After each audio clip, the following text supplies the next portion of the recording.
Hi, everyone, and welcome back to Founder Sessions. Joining me today is Ollie Reeves of Compiled Social. Ollie, welcome to the podcast. How are you doing?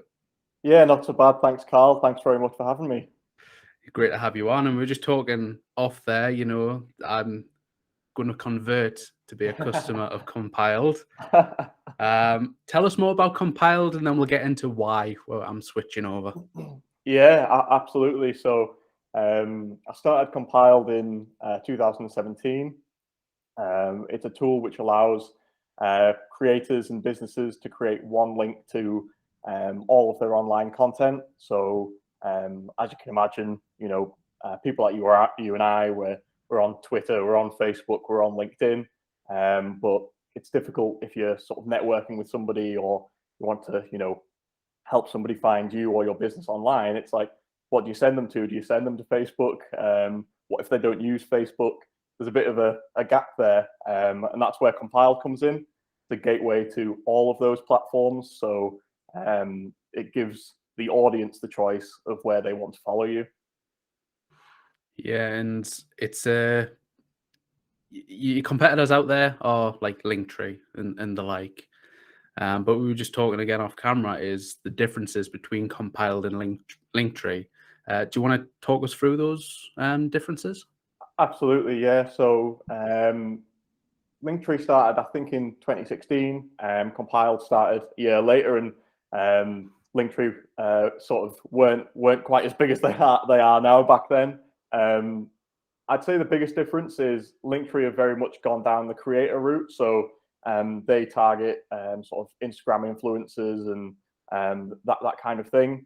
Compiled has seen much more success with businesses or professionals or sort of public figures. A lot of politicians and that kind of sort of category use Compiled, whereas Linktree is definitely better suited to influencers and that kind of group.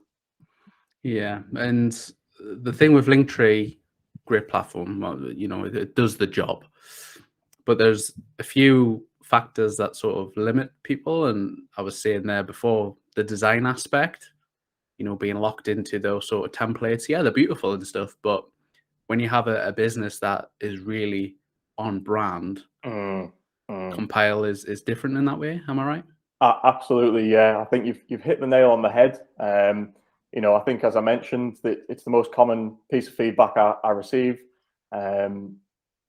Creators, as you can imagine, they just want to get a page made up really quickly. They might just want a default template or something that they can throw together. Whereas a brand which has brand guidelines and colors and fonts that they want to use want to take that bit of extra time to customize the page more fully, and that's where Compiled hits that sweet spot, I'd say. Yeah. So let's talk about before Compiled. What were you doing? What led you to the idea of Compiled? Sure, yeah. So I've got a bit of a strange background. I actually was doing a degree in linguistics, so nothing related to tech or entrepreneurship or anything like that. But I'd been developing Flash games. So I'm not sure if you remember the likes of like miniclip.com and that kind of thing since I was maybe 14. So I started developing those quite early on. So I had a bit of coding experience, but nothing so much web-based. It was more just Flash games and that kind of thing. And then, got to university, was doing a degree in linguistics. And to be honest, the idea really came from watching YouTube videos back then. Particularly, I had quite a few people I was subscribed to, and I'd watch them on a regular basis. But in their sort of YouTube video descriptions, there'd often be this absolute massive list of follow me on Facebook,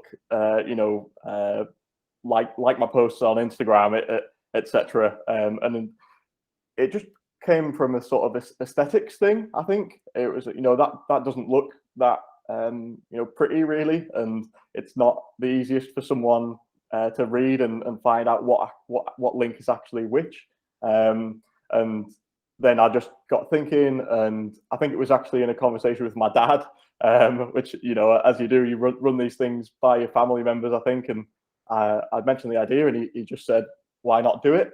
And that summer, in my second year of uni, I just spent the whole summer developing compiled V1, which I have to say was nowhere near as nice or good looking as compiled is today, but that's sort of how it got started. Yeah.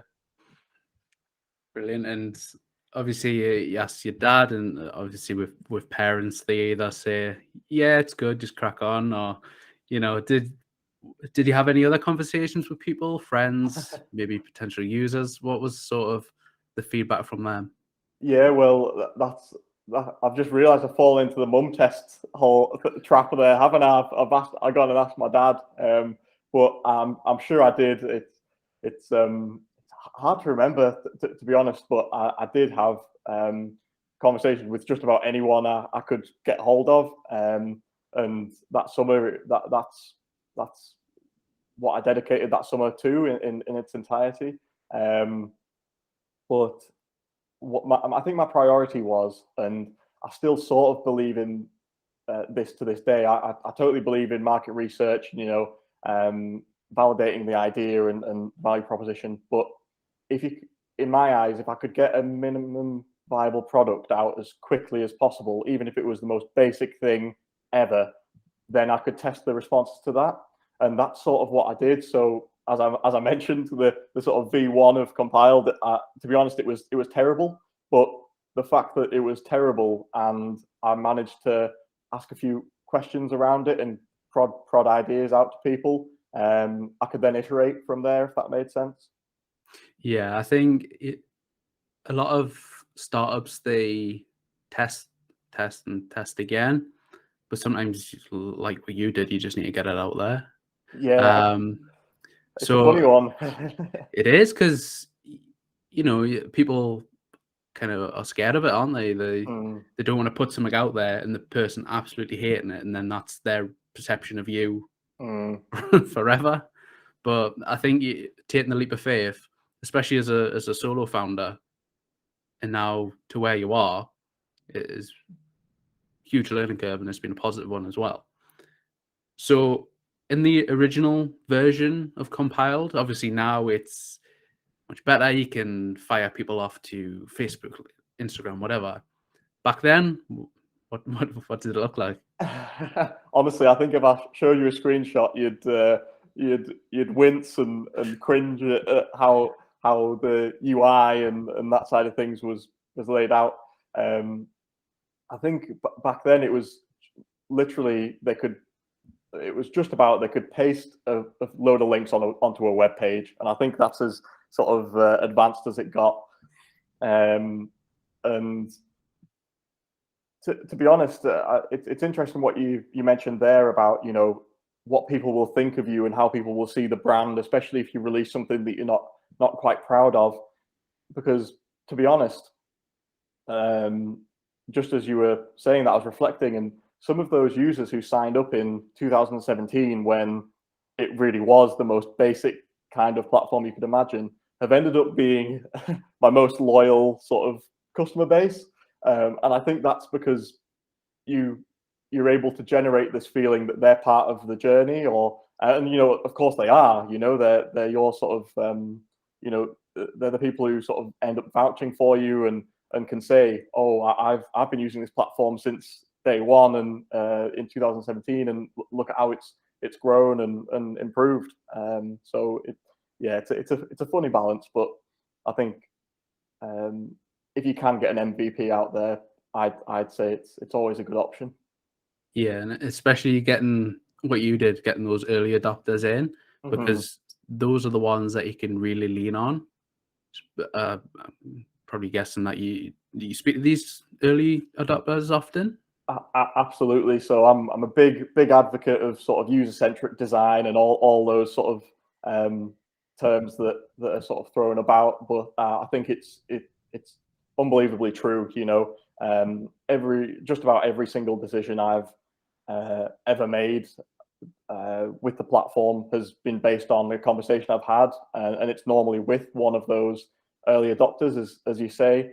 And I think that's ultimately what sort of forms a really great product. And it's a bit of a balancing act between your vision for the product and what users are a saying, but I think as you sort of stay on that fine line, you end up okay.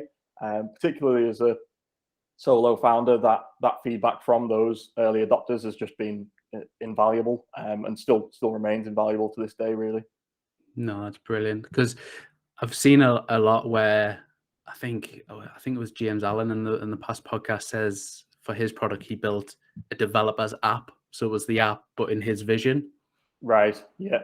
Yeah. And then when he started speaking to users, it all changed. The look, the feel, instead of clicking 3 buttons to get to point B, you click 1 to get to point B. It's the sort of those sort of little changes that you do. And yeah, so early adopters, getting them to stay on as well is awesome as well. So you built it in uni. What year was that? So it was my second year of uni, and that was around 2017. 2017. So you've been solo founder since then? Yeah, that's right. Yeah. Yeah. Well, firstly, are you enjoying it? That's the main big question. Depends what time of the day you ask me, or time of the night, I should say, because no, I mean, I'm kidding, because I absolutely, love it, really enjoy it, and it's been such a good project to have, really.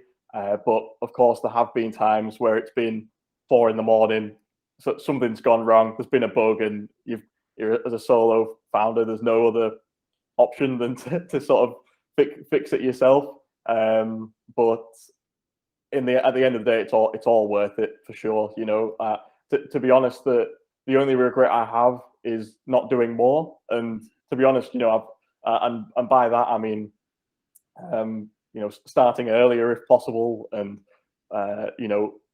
potentially even just spending more and more hours when I was at uni on it, because it's really grown into something quite great, and you don't realize that when you first start out sometimes, but it's worth all the sacrifice for sure. Yeah, because in hindsight, you could be saying, "Oh, I should have spent an extra hour here and there," but then when you lay it out on paper, it's generating your revenue. It's out there. You've got users, high-profile users. You got to look back and say, "I did pretty well there, haven't I?" Exactly. Yeah. I suppose that's one element of being a solo founder as well. It is a bit of an echo chamber, and if I feel like if you as an individual aren't feeling great about something, then the company starts to, in terms of it moving forward, it starts to stagnate because of, so you've got to look after yourself as much as you've got to look after the company. And you sort of, from what I've read, you see that a lot with solo founders. But I think there is a truth to that. Yeah, it's like with anything, you've got to look after yourself mentally to do the long hours and put in the hard work and stuff. And we sit here and talking about, oh, it's long hours, and people listen and watch and be like, oh, well, I don't want to do a startup. It seems really stressful. But it's like, if you listen to Ollie now and you listen to all the past guests that we've had on the podcast, it's like, yeah, it's long hours. You will cry. But at the end of the day, you're going to be happy and you're going to love it, because that's what this is. Absolutely. And all I'd add to that is it's long hours, but it's on work that you thoroughly enjoy, or at least you'd hope that you thoroughly enjoy, because it's something that, it's your sort of, whether you're a part of a co-founding team or you're a solo founder, it's still your sort of baby, and it's exciting, and you can see the actual results of changes you make, instead of long hours where it might be a report that just gets filed away and it doesn't really do much beyond that in a sort of startup environment. I think seeing the impact of your changes is what really sort of motivates me, at least. Yeah, likewise. Even the smallest of wins, if you've got like an inch closer to where you want to be, it's like, that's a big thing. Exactly. Yeah. So what have been the main challenges as a solo founder? You mentioned there it's like a bit of an echo chamber. What else has sort of been challenging? Yeah, so I think the echo chamber element is probably the main one. it's difficult when you don't quite have the idea, someone to bounce the ideas off, if that makes sense. So you know, I mentioned my dad there, and he's sort of been someone I've occasionally bounced sort of a strategic idea off, but eventually it grows to be, you know, something much bigger than that. I think that's when you know, help from you know, Paul Lofthouse, our RC North, who introduced us, has been really beneficial, and advisors from Newcastle University as well, where I went to uni. So I think as much as you're a solo founder and you're sort of in this echo chamber, as much as you can, keep yourself accountable and reach out to advisors that you have available to you. That's really beneficial in the long run, and it stops you from being in this echo chamber which you can't really escape. But other than that, you know, there are elements to it which are difficult when you're solo, I suppose, in terms of risk or maybe things like, you know, as I mentioned, the sort of time of night and responsibility and that kind of thing, and you do sort of have to wear all the hats. So, and obviously every startup founder, whether you're in a team, you still end up wearing all the hats, but it's probably exaggerated a little bit when you're solo, because it's like, oh, marketing, I've got no idea, you know, and you've just got to sort of dive headfirst into it and take those risks, and something could go wrong, but it's all worth it in the end. Yeah. Many hats is a term used so often. Yeah. And it's like, from the outside, from people from the outside looking in, they'll be like, oh, he's good at marketing, he's got a good product and all that sort of stuff. But like, from my point of view, it's all self-taught, isn't it? It's like, you look on YouTube, you look at what other startups are doing, you sort of just, well, let's be honest, no filter here. You basically copy them to make it and put your own spin on it. There's no ifs or buts about it. Love the honesty. Yeah, it's true though. Yeah, that's why you see a lot of sort of startup founder influencers. You know, they've just watched a few Gary Vee videos, and now they're telling people to use TikTok every day. That's how it goes. But at the end of it, it all has the goal of product. Like, this is my product going out there. Your marketing and all that sort of stuff. Yeah, it's self-taught. Yeah, it's a bit guerrilla, but you know, it's all skills that you learn anyway. I just want to go back on the point where you spoke about advisors. Now, advisors or mentors, you know, there's hundreds of them. But what are the big pros of having not necessarily an advisor or mentor, but just having that sounding board, that neutral sounding board, that you can come in and say, oh, I've got this idea, this is my problem, and then them giving you some honest advice back? Just how beneficial is that to anyone, really? Personally, I'd say hugely beneficial. You know, and I think a lot of that benefit comes from the accountability. So you often find that an advisor or a mentor holds you very much accountable. And I've gone into a call with you know, an advisor, and I've said something and I've been shut down straight away. But then then it forces you to take a step back, and then I've realized, like, oh, actually, you know, that's exactly right. Maybe that wasn't the right way to go, or the right way to think about it. And it's just having an extra pair of eyes on something sometimes. And obviously a lot of advisors have been there and done that, so they might be able to help you avoid the pitfalls that you know, they might have experienced in the past. But yeah, I'd say it's you know, really important to get that kind of advice.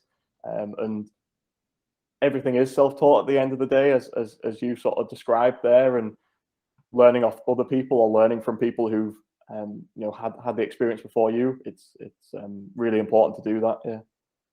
Yeah, very true. I like your point there about being shot down. It's like one, would it be a skill?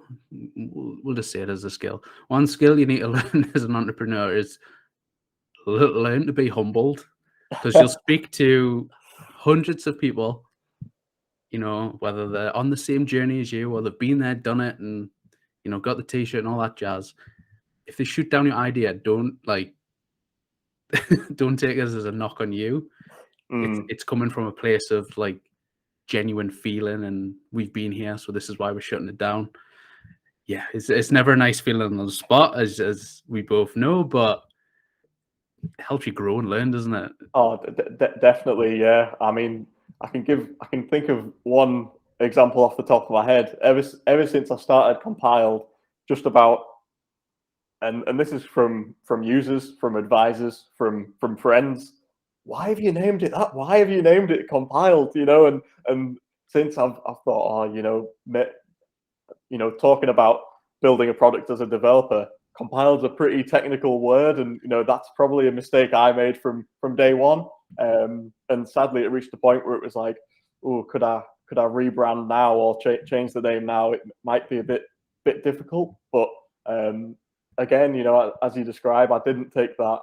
Or maybe the first time it happened, I was maybe a bit like, oh no, I like the name, you know, but you do have to take that kind of thing on the chin, and it's not about you. It's just them trying to help you more than anything. It's a piece of advice. Yeah. Yeah, that's very true. I mean, to be honest, I like the name. You know, you're compiling socials. It just does what it says on the tin, doesn't it? Yeah. Like, what else would you call it? Yeah, I've had all sorts of ideas suggested to me over the years, but yeah. So we spoke last week about how you're funding Compiled. Let's talk about how you're funding it. You said you were bootstrapping. Let's talk about, you know, that process, and is it difficult? You know, let's talk through aspects of bootstrapping. Absolutely.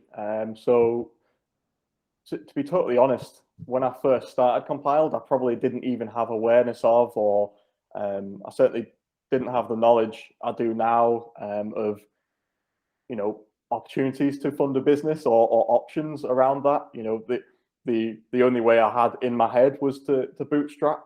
And obviously, again, the beauty of hindsight, you realize there are other options available. But yeah, I took the bootstrapping sort of route, which, as you can imagine, as a student, was pretty challenging. I didn't didn't have much spare cash or anything like that. I actually took a part-time job at Newcastle Uni, and then the money I'd make from that I'd put towards Compiled, and that's how I sort of made it work. Obviously, in addition to my sort of student loan keeping me alive, but that's sort of the way I worked around it. And yeah, it is a challenge. You know, I'm sat there thinking like, oh, I really want to just, you know, I really want to try this marketing campaign, but the budget's going to be, you know, say £3,000. Let's just say, where am I going to get that money from? You know, and you've got to just take things bit by bit. And even though in that way it is a disadvantage, because you maybe can't try things quite as much, or you don't have that freedom. On the other hand, it keeps you very lean, I will say. It you know, it forces you to think about the cost at all times, and I'm constantly looking at, you know, any monthly expenditures and just thinking, you know, do I really need to be doing that? Probably not, and sort of take that out.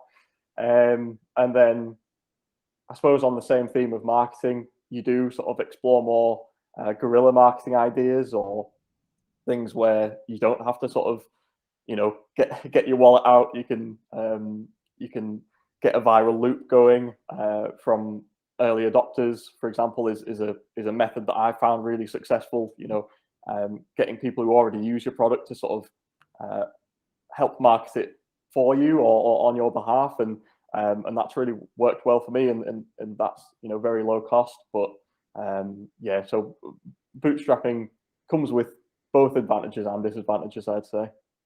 Yeah, but one thing, again, it's self-teaching you is managing your budget.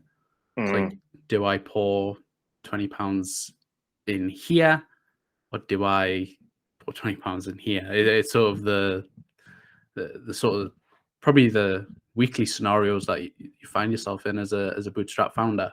But I think if you can, if you're generating revenue as well, which is awesome. So it's clearly working. And I think anyone looking in thinking, oh, he's building something and it's all off his own back, people are just going to like say, commend you on that. It's just doing fantastic. We also spoke because last week I do the term of the week stuff and it was bootstrapping. So I was like, oh, this is ideal.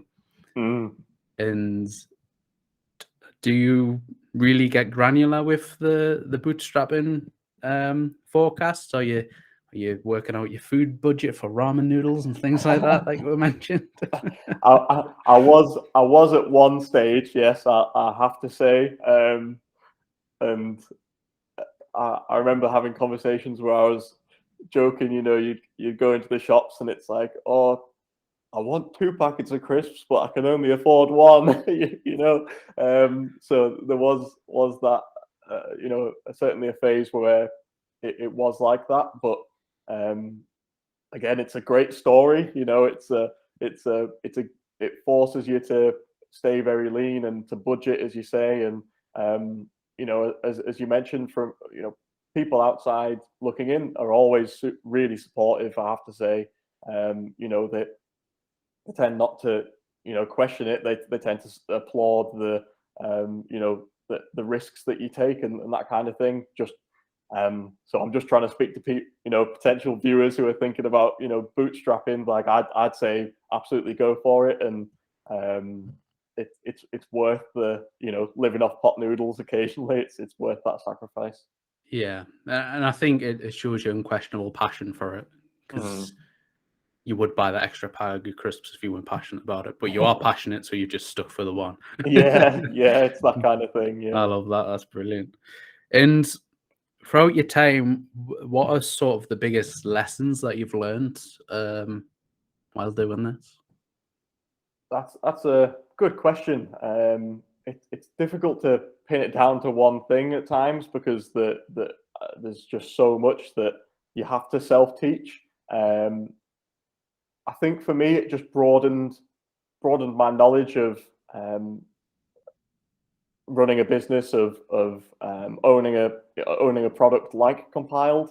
What my experience very much was technical. It was all about the code, and it was all about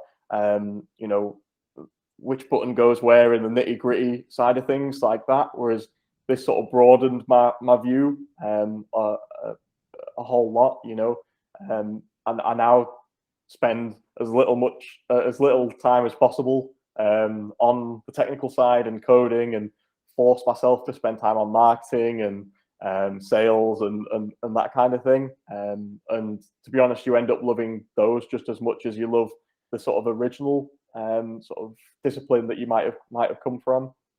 And I'd say that's the main learning point for me. It's being able to adapt and learn in those different disciplines. Yeah, because with the technical side, it's only, you can only push it so far. It's like you're eventually going to have to spend less time there and on the marketing side. And how are you finding the marketing side of your startup? Again, it's if I were to show you the sort of marketing material that I'd produce 3-4 years ago, it was really not great. I didn't really follow brand guidelines. It was very sort of hit and miss, and I didn't have the experience of the software or the tools that I use now to produce marketing material, and I didn't have an overarching sort of strategy. Whereas now I have the right tools. Now I have an overarching strategy, and just have more of a plan or a vision for where the marketing side of things goes. But I think just self-education in that sense is really important. I'm constantly trying to read a book alongside developing, compiled, or building on a campaign or whatever it might be, I try and identify weaknesses in the sort of different disciplines and find a book that might help me, patch that up a bit. So I'm not quite so clueless in that area. But yeah, hopefully that's that's a good answer to that question. But I think just constant self-education. Yeah, it's very true. Just reinvesting in yourself, because you could pick up a new book and you could learn 10 more new things that you can try in your business. And it's clearly working. It's trial and error as well. It's like you mentioned there, like 4 years ago, your designs weren't the best, and now they've improved. It's like, if you can say that self-improvement, then something you're doing is working. Yeah. I remember the designs I've done, and I come from that mindset of, I need to have all this information on one page and all this one graphic. Everyone needs to know everything in one bit. But then you learn, it's like less is more, and Yes, yeah. little tricks like that. You don't need Absolutely. a wall of text with a badly cropped image. Have the image and then have the text somewhere else. But it's fun, isn't it? Like, just trial and error. I think we're a bit weird because maybe we like failing, because you learn from that failure. I don't know if you feel the same. No, absolutely, yeah. Failed plenty of times, I have to say. But yeah, as you sort of describe, you always come out the other side better off, and sort of what do they say? Sort of fail first and all that kind of thing. But I think that's essential, and the trial and error aspect is so important. And eventually you'll find something that works. Yeah. Yeah, and it's, again, going on the mental health side. It's like, if you do fail, yeah, obviously you're gonna feel a bit shitty about it, but it's what you take away from that failure, like the learning from it. I've done it plenty of times. You've probably done it plenty of times as well, Ollie. It's like, okay, I've failed there. I know where I failed, and now next time round, I can minimize that sort of risk and make a better job of it. So, some good stuff. And throughout your compiled journey, or just your journey as an entrepreneur, what's been the most rewarding sort of aspects of this for you? Yeah, I'd say the most rewarding part of it has been developing that sales and marketing side of the business. And to be honest, the biggest piece of advice I'd give, because it is so exciting, especially as someone from a technical background, and something that really excited me.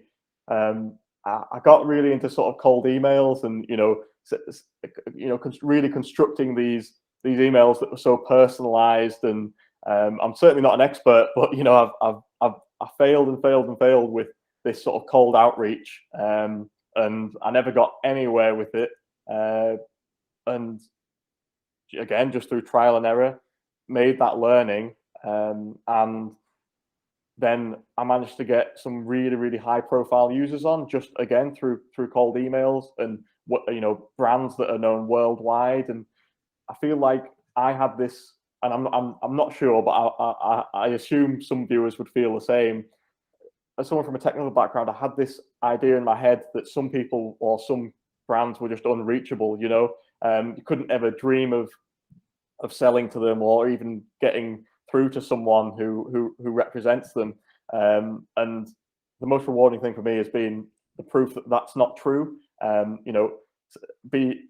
learned to sort of I don't want to say be brave, but for me it was like so unnatural for me to strike up a conversation with someone, or at least try to. And that was really rewarding, forcing yourself into those uncomfortable positions, sending that email, making that phone call, whatever it might be. And you find that at the end of the day, people are just people, and you can get through to just about anyone, and they're often quite happy to hear about what you have to say, or interested in what you have to offer.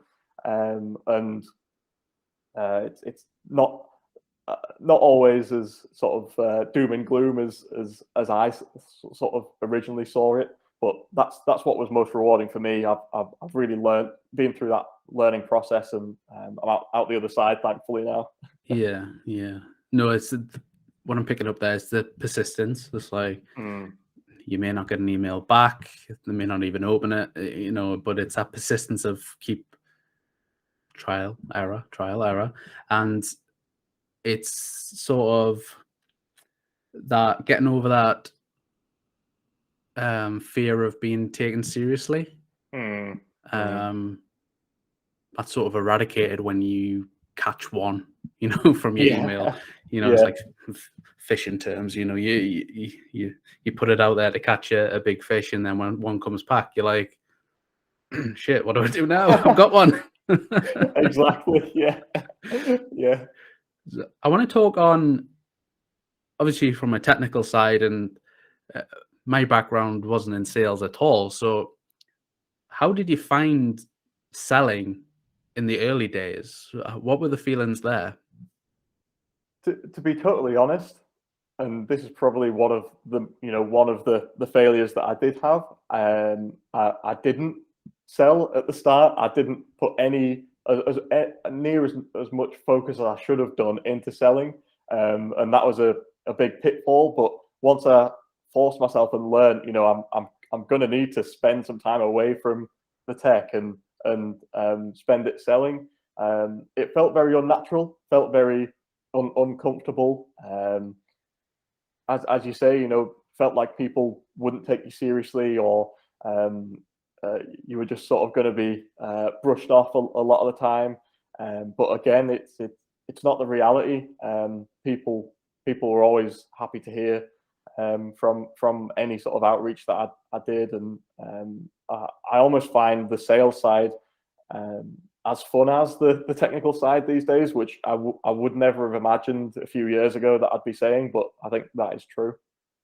Yeah, because it is weird, isn't it? Because you're reaching out to someone completely unknown. It's like it's sort of the start of something potentially new, even if it's just adding them on LinkedIn, not necessarily making a sale. But yeah, I still find it a bit awkward when it's like fresh new people, because you want to make a good first impression. I'm just having flashbacks to when I was working for a creative agency, and I was handed the phone and was like, tell this guy about Facebook. Someone wanted me to explain to them why Facebook should be good for their business. And I was mumbling. I was, well, everyone's on Facebook. Oh, that's classic. Yeah. So yeah, getting out your comfort zone. In my case, being thrown at the deep end, trying to sell Facebook to someone. But yeah, it's one of those skills that you need to learn.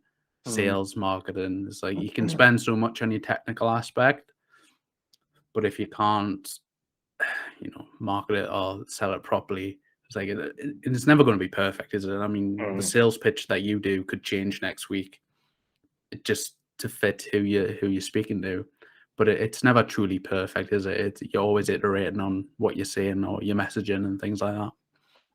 Absolutely, and just tying into what you were saying there, especially about that initial contact, where it's like, oh, you don't know them, and it's maybe a bit awkward or that kind of thing. And in terms of strategy or the pitch that you sort of give, from my experience, the thing that helps most with getting up over all of that is spending the time to find out a little bit about them, whether that's in the initial contact or even before the initial contact.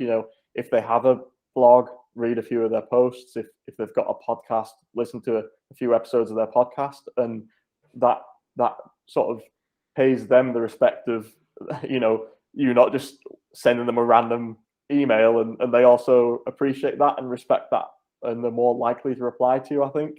So I think that's one learning I've had in sort of making that initial contact less sort of or remove the friction from that initial message. Yeah, it's basically prospecting 101, isn't it? You do a bit of research behind them. But even before our call last week, I only knew very little about you. Paul had talked about you a few times and told me how he was helping you and all that stuff. But other than that, I knew literally nothing about you. Then the call last week, it was like we cracked a few jokes and we got comfortable, and then we started talking. Yeah. I just give away my sales secrets there. No, that's a very good point, you know, and we did, you know, I think most of the call was just having a bit of a laugh more than anything.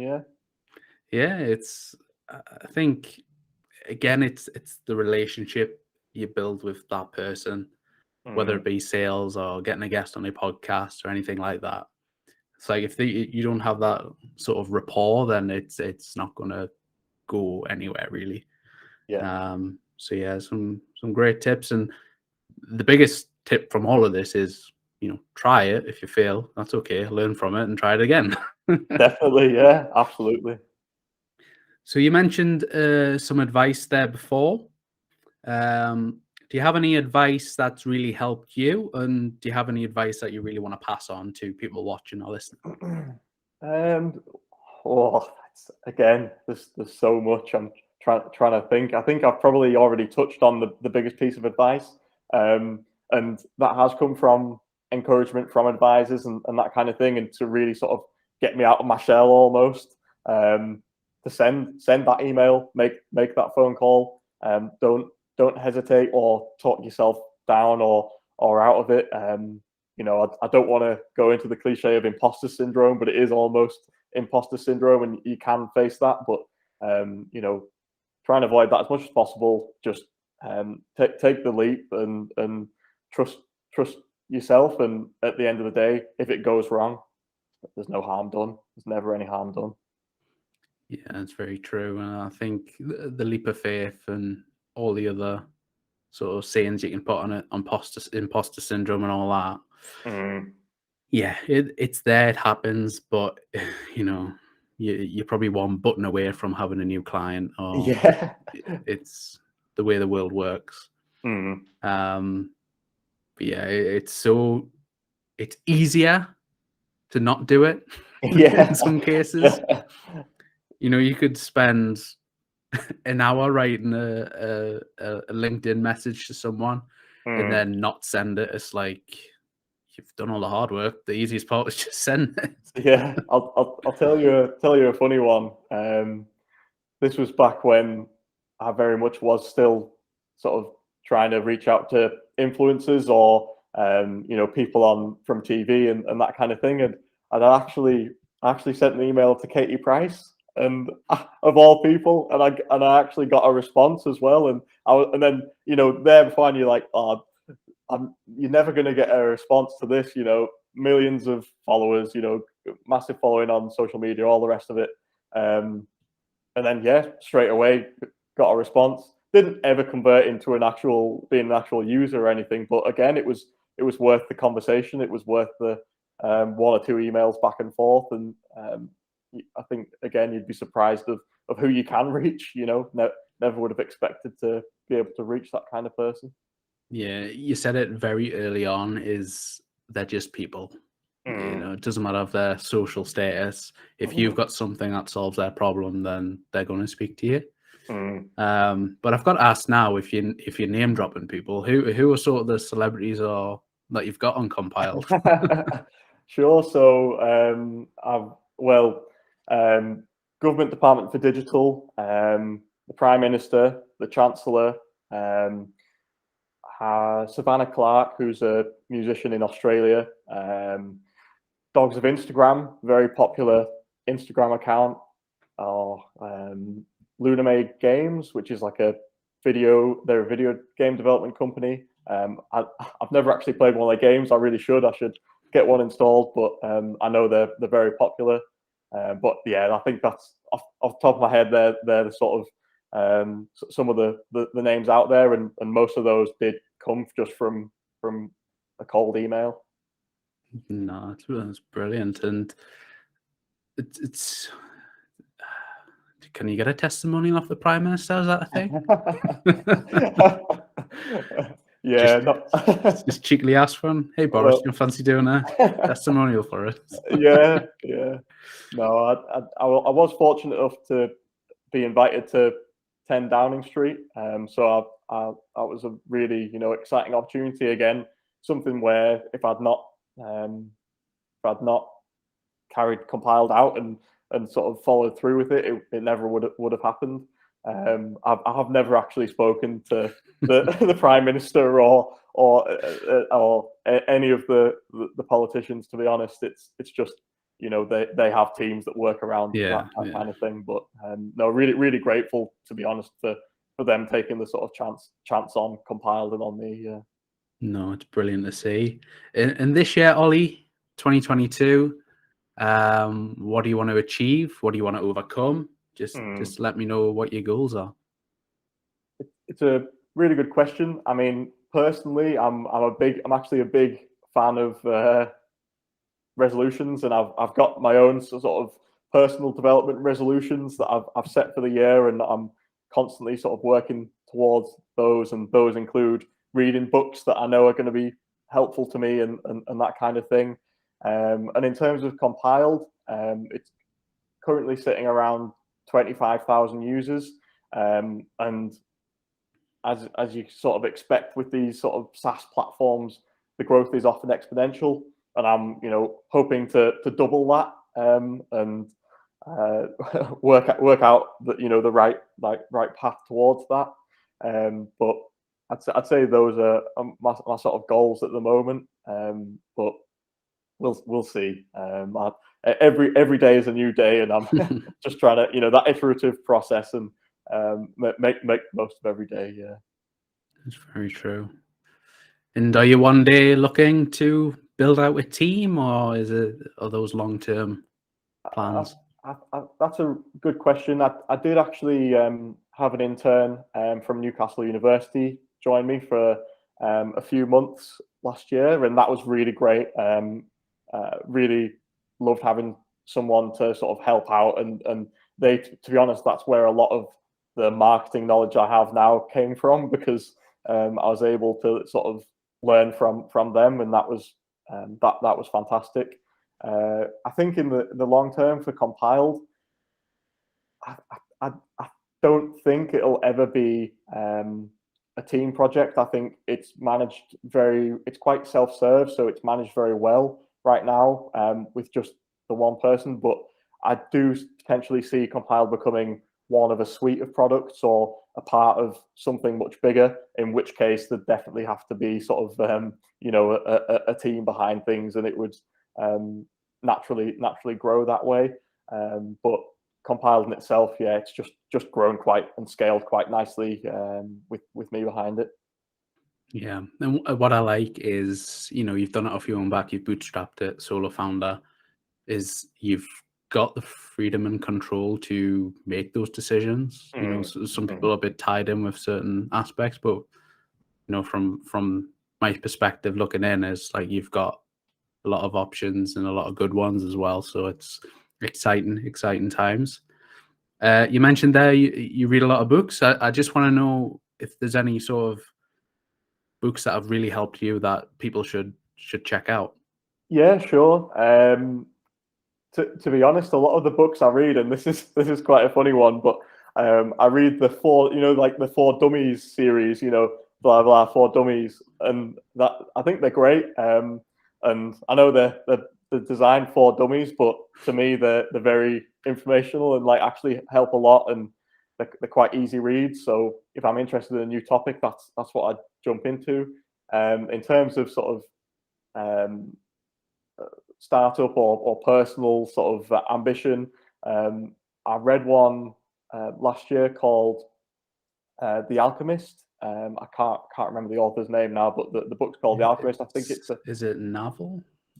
I can't remember, but it's a very popular one, and I know it's all about it follows the story of someone who either follows their dream or doesn't follow their dream, and I don't want to go that deep into it, but as you can imagine, when they follow their dream, they find that they've actually discovered and learnt so much along the way, whereas when they just sort of settled and stayed where they were and didn't follow their passion, they just sort of grew older and weren't quite as fulfilled in that sense. But it's a good it is a sort of fiction book, but it's got a good narrative behind it. Yeah, no, that's great. You mentioned early on the mom test as well. I'm a huge advocate for the mom test, and it's actually yesterday someone was asking us about like how do I speak to customers and stuff. I goes, well, here, you read this book. It's like, no. It's like, oh, great. There you go. Yeah. And I do have to explain, the mom test is not a book on how to be a good mother. It's about how to speak to customers properly. And there's something in there about your mother's lying to you or something. Yeah. Well, I was just going to say, is it? I always find it, because it's MOM, isn't it? But I'm always like mum, and then some people like the mom test. Yeah, the mom test. Yeah. And it's bright pink as well, so you would think it's a book on parenting. Yeah. Yeah, I'm sure some people have picked it up and got very confused. But it's a great book. But there's so many that can help you. But Ollie, this hour has flew past, and it's been so good to have you on as well. I just want to give you now the opportunity to let people that are watching and listening, just tell them where to go, where they can connect with you, and what should they check out. Absolutely. So if you're looking for one link to all your online content for your personal brand or for your own brand or your business, please check out Compiled. It's compiled.social. And if any questions sort of came out of this podcast and you need to reach me, feel free to reach out. I'm always happy to receive messages and that kind of thing. But thanks very much for the opportunity, Carl. As you say, it's flown by and been a really good conversation. So thank you for having me on. Great to have you on. And from myself and Ollie, this has been Founder Sessions, and thank you.